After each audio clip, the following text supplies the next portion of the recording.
Hey everybody, welcome back to the Cabral Concept by popular demand. Today we're going to be talking about kidney stones and the causes and natural cures you need to know. So first things that we need to know is that kidney stones can be created in multiple different ways. And usually they are mineral crystals formed in the kidneys that can block urine flow. And they can be extremely painful, right? You have all these tubules, just think little straws, little tubes inside of the kidneys that filter a lot of toxins. They help with electrolyte-based balance, and then that urine will come to your bladder and then out of your body. But the kidneys, which are on the back, right above your hip bones, on the back of your body on each side, are really filters, a lot like the liver, but different. The liver is going to do a lot of detoxification for a lot of what moves through the blood, and the kidneys are going to get some of that as well. Well, let's go over the different types of stones that can actually accumulate in the kidneys. They start with just little specks of sand, and then they begin to grow and grow to sometimes multiple millimeters, and you begin to feel that pain. You can break them up naturally, and when they start to get larger, sometimes they need to be either hit with an ultrasound-based waves or surgically removed. Let's hopefully not get you to that point. Let's help you with that for preventative-based measures or natural as well. All right, the first and most common type of kidney stone is calcium oxalate, all right? We'll be talking about this one, oxalates bound with calcium. That is a recipe for disaster for the kidneys. The second one is uric acid. You'll hear about this one with gout as well. We'll talk about the foods. We'll talk about the drinks that may spur those as well. Then we have struvite, which is infection-based. So sometimes people will get a viral-based infection, and then they end up with a kidney stone. Not as common, but possible for sure. And then we have cysteine-based that are more rare, more genetic. I haven't not necessarily come across a lot of those in my practice, but certainly they are possible. So sharp pain typically in the back of your body where the kidneys are. Sometimes you will have pain upon urination, sometimes blood in the urine, sometimes frequent urination, or even nausea where it kind of hurts to straighten up. So those are all signs to begin to look for. I'm going to go over the top causes of kidney stones right now. The first one, and this is not for everyone, but remember, you don't have to have all of these, but one of the top causes is dehydration. There's so many people that literally do not consume enough water. The last person that came into my practice 2 weeks ago, this person was. They just weren't drinking a lot of fluid throughout the day. A lot of people think they are because they're like, oh, I just drank a big bottle of water. Sure, but most people need 8 to 10 glasses minimum of water per day. So are you really getting 8 to 10 glasses of water per day? I don't know. Most people are not, right? So that's really important to flush those kidneys of these minerals that can begin to build up. The second is high oxalate foods. However, you'll hear in a moment that oxalate foods are not a problem for most people. They really aren't. They're a problem for some people. And for those individuals that might be more prone to calcium oxalate stones, what do we need to reduce? Well, I have a whole show on high oxalate foods. I'm going to link that up today at stephencabral.com/3385. So definitely check out that show in the printout that you'll get on that show as well. But mainly you want to eliminate beets and spinach and rhubarb and almonds. Those are the big ones that we try to eliminate. If we can only eliminate a couple, what do we eliminate? Spinach and beets, right? So those are the two big ones. But again, spinach can be an amazing food for you. High in certain vitamins like B vitamins, high in natural forms of iron. So like zinc, it can be a great product for you. And beets, well, it's one of the best things to improve nitric oxide in your body naturally. So you don't necessarily want to eliminate these unless you have to. Here's the thing. Most people will never have to, and that is because they are just too low in magnesium. So if you have more magnesium, these oxalate foods don't become as much of an issue, along with vitamin B6. I've talked about that before. I actually just did a previous podcast just about a week ago on how magnesium mixed with vitamin B6 is one of the most powerful things that you can do in the world for stress and anxiety. So now, not only do we know it helps for stress and anxiety and sleep at night, but it also can help lower your kidney stones as well. So make sure you get enough magnesium. The great thing about magnesium is, yes, get it through food, but you can take supplemental magnesium. You can use a product like full spectrum magnesium that contains magnesium malate, citrate, and lysine and glycinate, which is really absorbable to help. And we know that magnesium citrate is one of the most powerful at combating the calcium oxalate buildup. So really powerful right there. Full spectrum magnesium, take activated B complex or a daily nutritional support. You'll get your B6 that way. Easy, because we're going to talk about calcium up next. All right. Calcium is not one that I love people to supplement high dosages with. We'll use a product called Cal Mag Complete for people that are imbalanced on their minerals and metals test with lower calcium. We'll use it for women during perimenopause and menopause for sure, okay? But we only use about 300 milligrams or so of calcium a day, not the 1,000 to 1,500 milligrams like a lot of women are taking. We actually don't recommend that.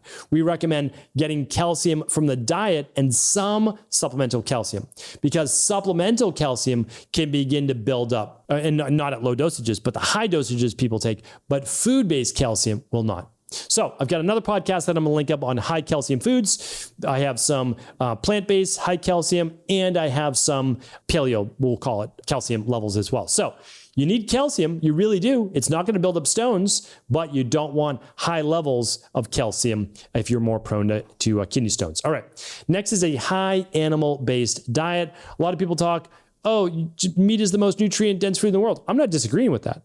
But if you go overboard, you can increase your uric acid levels, and you can absolutely cause kidney stones. Like, absolutely. I had another client that was eating about 2 pounds, 2.5 pounds of meat per day. Yes, some of it was deli meat. I will not disagree with that. And then every day was some red meat, all of those things. But it didn't need to be that level of meat in their diet. They can be a healthy human without eating, 2 pounds of meat a day. So for many people, we want to be careful with that because it increases uric acid and it can lower citrate levels. And citrate is a natural stone inhibitor. So magnesium citrate, again, a lot of people don't like to use that form. I like to use part of it with malate, lysine, and glycinate in that full spectrum magnesium. But I'll let you choose what works best for you, but it can be really powerful. All right, the other thing that again, this is why you have to be careful of online social media. People would have you believe that you should just be downing tons of electrolytes, tons of salt packets. It's not the truth.